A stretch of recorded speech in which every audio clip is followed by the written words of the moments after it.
Sai aunty channel के माध्यम से हाजिर हूँ लेकर के एक नए साईं भक्त को आपके बीच में। और ये हमारी साईं भक्त हैं शगुन कुंडली से। शगुन, स्वागत है तुम्हारा मेरे इस यूट्यूब चैनल में। जय साईं राम। जय साईं राम। और बहुत अच्छा मुझे लगा आपके पास आकर के। आप थोड़ा अपने को रूबरू हो हमारे साईं भक्तों से। पहले तो आपको सबसे पहले मैं ये बताना चाहूँगी कि मेरी मुलाकात आंटी जी से थोड़ा सा तेज बोलेंगे ना तो आवाज़ थोड़ी लोगों को क्लियर जाएगी, प्लीज थोड़ा सा तेज बोलो। हाँ, मैं आप सबको सबसे पहले ये बताना चाहूँगी कि मेरी मुलाकात आंटी जी से किस तरह से हुई। मैं कुछ समय से बहुत परेशान चल रही थी। फरवरी मंथ से मेरे साथ ऐसी कोई घटना घट गई जिसे मैं शेयर नहीं करूँगी, लेकिन मैं YouTube उस दौरान बहुत ज़्यादा देखती थी, बहुत ज़्यादा। ऐसे YouTube चलाते चलाते मैंने आंटी को देखा। आंटी का चैनल देखने के बाद मुझे कुछ बहुत अच्छा सा लगने लगा। मैं इनकी आवाज़ सुनती थी, मुझे अच्छा लगता था, अपनापन लगता था बहुत ज़्यादा। तो लेकिन मेरे पास आंटी का कोई कॉन्टैक्ट नंबर वगैरह नहीं था जिससे मैं मिल पाती इनसे। तो मन में ये इच्छा थी कि कैसे मिलूँ, कैसे क्या करूँ। मैं लोधी रोड भी जाती थी साईं मंदिर, तो ऐसे लगा कि शायद वहाँ मिल जाए मुझे, लेकिन नहीं हो पाता इतना ये सब कुछ जो हम सोचें जो हो जाए। लेकिन मैंने आंटी के चैनल पे भी मैंने बहुत बार लिखा कि किसी को अगर साईं आंटी का नंबर पता है तो प्लीज़ मुझे बताइए, लेकिन नहीं मिल पा रहा था। लेकिन एक दिन अचानक ऐसे ही यूट्यूब चलाते चलाते मुझे साईं आंटी का नंबर मिल गया। साईं आंटी ने अपना नंबर उस दिन डाला था। जैसे ही मुझे नंबर मिला आंटी का, मैंने तुरंत आंटी के पास कॉल की और आंटी जी से बोला कि आंटी जी, मेरी आपसे मिलने की इच्छा है और मैं मिलना चाहती हूँ आपसे। तो आंटी जी ने मुझसे ये कहा कि ठीक है बेटा, मैं ज़रूर मिलूँगी आपसे। आज आंटी जी मेरे घर पर आई हैं और मुझे इनसे मिलकर बहुत अच्छा लगा। तो धन्यवाद बहुत आपका प्यार है और बाबा जी का आशीर्वाद है, कृपा है कि हम लोग आपस में मिलते हैं। जैसे इन्होंने फ़ोन पे कहा कि आंटी जी मेरा बहुत मन है आपसे मिलने का, आप कहाँ रहते हैं, कैसे आऊँगी। मैंने कहा बेटा कोई बात नहीं, मिलने का मन है, मैं आती हूँ, आप बताओ। तो आज मैं इनके पास आई, मुझे खुद को बहुत अच्छा लगा। तो साईं परिवार के हम हैं। एक और सदस्य जुड़ गया, एक सदस्य और जुड़ गया तो अच्छा लगा। तो अब मैं ये चाहती हूँ कि आप काफ़ी देर से मुझे बहुत बाबा जी के बारे में, तब से हम आए हैं तो बाबा की बातें कर रहे हैं जी। तो कोई ऐसी चीज़ जो आप साईं भक्तों से शेयर करना चाहें कि बाबा ने आपके ऊपर बहुत कृपा की। बाबा का आशीर्वाद तो होता ही है हम लोगों पर, तो वो जो आप शेयर करना चाहें कोई बाबा का बहुत बड़ा आशीर्वाद, तो वो प्लीज़ भक्तों को बताएं। जरूर शेयर करूँगी मैं जी। ये बात है कोरोना टाइम की। उस दौरान बहुत हाहाकार मचा हुआ था, बहुत बीमारी फैली हुई थी। इस तरह की स्थिति थी कि कोई एक दूसरे को देख भी नहीं सकता था, मिल नहीं सकता था। मेरा पूरा परिवार, 14 अप्रैल की बात है ये, 2020 में हुआ था ना ये दूसरी बार कोरोना, उस टाइम की बात। हाँ, जो सेकंड वेव आई थी। हाँ, सेकंड बहुत खतरनाक थी उस समय। हाँ, मेरा पूरा परिवार कोरोना पॉजिटिव था उस टाइम। अच्छा। और हालत बहुत खराब थी। मेरी बड़ी बेटी की तो सबसे ज़्यादा हालत खराब थी। 107 बुखार था उसे। 107 जी। और बिल्कुल उसे होश था ही नहीं। घर में जब हम लोगों ने देखा कि ये कैसे लेटी हुई है, जाकर देखा तो बुखार हो रहा है। ये समझ लो कि उसके ऊपर पूरा फ्रिज हमने बर्फ का खाली कर दिया था। ठंडा पानी इतना डाला कि नॉर्मल हो जाए कैसे, लेकिन नॉर्मल नहीं हुई। हॉस्पिटल लेकर गए, वहाँ कोई देख ही नहीं रहा था उसे। उस समय तो एडमिट कर ही नहीं रहे थे ना। नहीं, जगह भी नहीं थी वहाँ। नहीं। फिर हम उसे लेकर आए हॉस्पिटल से लाने के बाद जैसे तैसे हमने अपने आप को जो संभाला, कोशिश की ठीक होने की। बस ये था। थोड़ा सा और तेज बोलना पड़ेगा बेटी, आप आवाज़ तब वहाँ तक पहुँचेगी, थोड़ी सी और आप पहुँचो। हाँ, नहीं कोई बात नहीं, थोड़ा सा और तेज। हाँ, कोई बात नहीं, शाबाश। तो अच्छा बोल रहे हो, लेकिन थोड़ा सा तेज आवाज करो।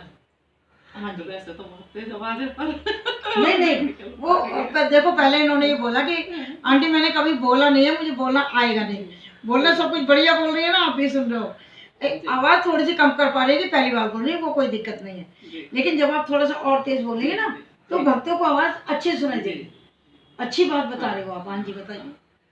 तो फिर स्थिति इतनी खराब थी कि बच्चों ने पूरे मतलब अपना सिस्टम, एक डॉक्टर वाला जो होता है घर में ही लाके अपना पूरा रख लिया था। और हम लोगों को, ये मेरी छोटी बेटी है तो ये भी मतलब ये भी बुखार में थी, लेकिन उस टाइम इसने भी बहुत हिम्मत से काम लिया और इतने बुखार में होते हुए अब मम्मी पापा को देखना, बहन को भी देखना, भाई को भी देखना, अपने आप को भी संभालना। भाई 5 मेंबर है, सारे पॉजिटिव है, बहुत तो घर ही हॉस्पिटल हो रहा था, बहुत समझो। स्थिति खराब थी। लेकिन मेरे बच्चों ने मुझे ये महसूस नहीं होने दिया कि मम्मी आपकी स्थिति कैसी है, बस। और अस्थमा पेशेंट है आप? अस्थमा पेशेंट ऊपर से मैं, है ना। अस्थमा वाले को तो और ज्यादा डर था उस टाइम पर, क्योंकि सबसे ज्यादा अटैक अस्थमा पेशेंट पर ही ज्यादा हो रहा था। हाँ जी, बहुत ज्यादा था। तो जैसे तैसे करके हम लोगों ने अपने आप को संभाला। बाबा का नाम लेती रहती थी बस, क्योंकि मेरी यही आदत है कि जब भी मैं मुसीबत में, क्या वैसे भी हरदम मेरे मुंह से बाबा बाबा निकलता रहता है। काम में चाहे कोई भी कर रही हूँ, लेकिन बाबा बाबा ही रहता है। साईं मंत्र हमेशा बोलती रहती हूँ मैं। ये मेरी एक आदत बन चुकी है ये। जी। तो एक दिन मैं सोफे पर ऐसी लेटी हुई थी और बुखार चढ़ रहा था मुझे बहुत। दिन का टाइम था। लोग कहते हैं कि सपने रात में आते हैं, लेकिन मुझे तो दिन में भी सपना आ गया था।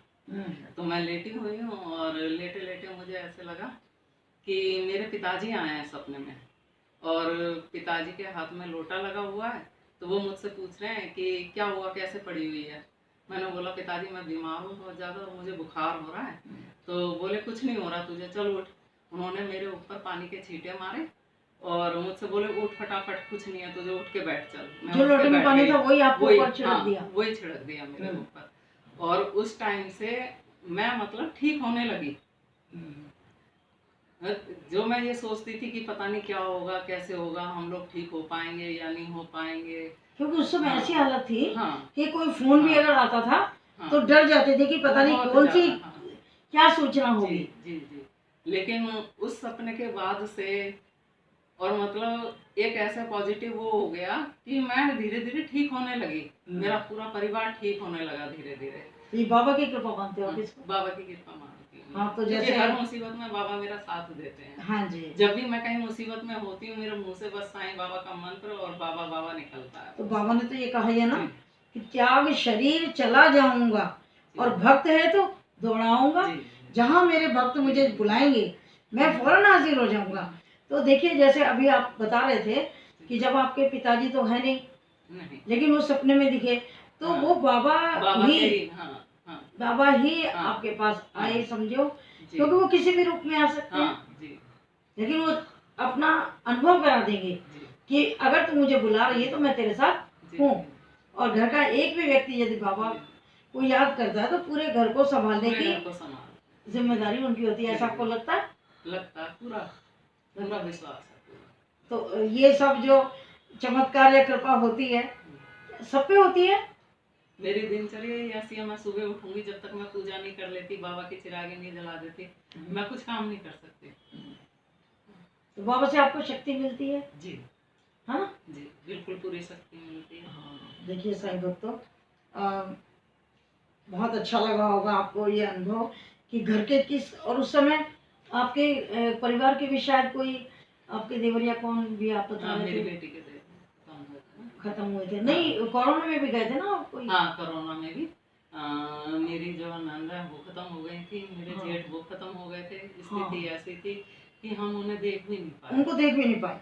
आपके देवर और आपके जेठ और ननद, सॉरी, हाँ, तो उनको भी नहीं देख पाए। वो तो आपको पता है उस समय कोई किसी को देख ही नहीं सकता था, कोई मदद नहीं कर पा रहे कुछ भी। तो उस टाइम पर पूरे परिवार की रक्षा बाबा ने खड़े होकर स्वयं की, और सब मालिक की कृपा से स्वस्थ है सब। हमेशा मैं यही कहती हूँ कि बाबा मेरे साथ, बाबा साथ हैं, बिल्कुल रहते ही हैं।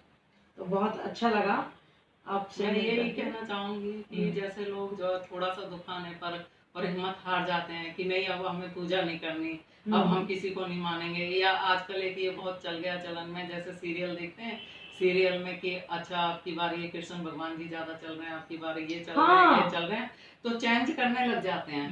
ये नहीं करना चाहिए। आप किसी को भी मान रहे हो, किसी को भी मान रहे हो, पूरे विश्वास से मानो। ये नहीं कि थोड़ा सा दुख आया तो हमने चेंज कर दिया, ऐसे नहीं होना चाहिए।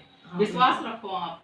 देखो सुख दुख ये तो सब चलता ही रहता है। जब हमें सुख मिलेगा तो हमें दुख भी मिलेगा। ये तो एक सिक्के के दो पहलू हैं। बिल्कुल बिल्कुल। ना तो सदा सुख रहता है ना ही सदा दुख रहता है, स्थायी तो दोनों है एक नहीं, चलते ही रहते हैं। बदलना है वो। हाँ जब ये सुख दुख की लेकिन- चक्की चल रही है जी, ये सुख पे है तो दुख पे जाएगी, हाँ दुख पे है तो सुख पे आएगी, हाँ, ये बदलेगा। हाँ। लेकिन आप बहुत अच्छी बात आपने बोली है और सबके लिए बहुत अच्छी है, ये अनुकरणीय बात है कि कोई भी दुख मुसीबत आ जाए थोड़ा सा भी तो निराश होकर के भागो मत नहीं कि आज यहाँ नहीं हो रहा, आज वहाँ चलो, वहाँ नहीं हो रहा, वहाँ चलो। भटकते रहने से कभी कुछ नहीं होता, बिल्कुल नहीं होता। और दो नाव में पैर रखने वाला तो डूबता ही है डूबता हमेशा। ही है। वो तो दाएं बाएं घूमता रहेगा, जी वो किनारे पर नहीं पहुंच सकता है।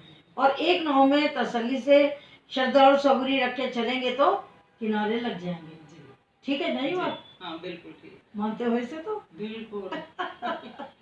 चलिए, तो आप शिरडी तो गए, अभी नहीं जा पाए? नहीं अभी नहीं जा पाई मैं, लेकिन अभी जाने की इच्छा हाँ, है। हाँ जाऊंगी, जरूर जाऊंगी, चलो, मिलना है बाबा से।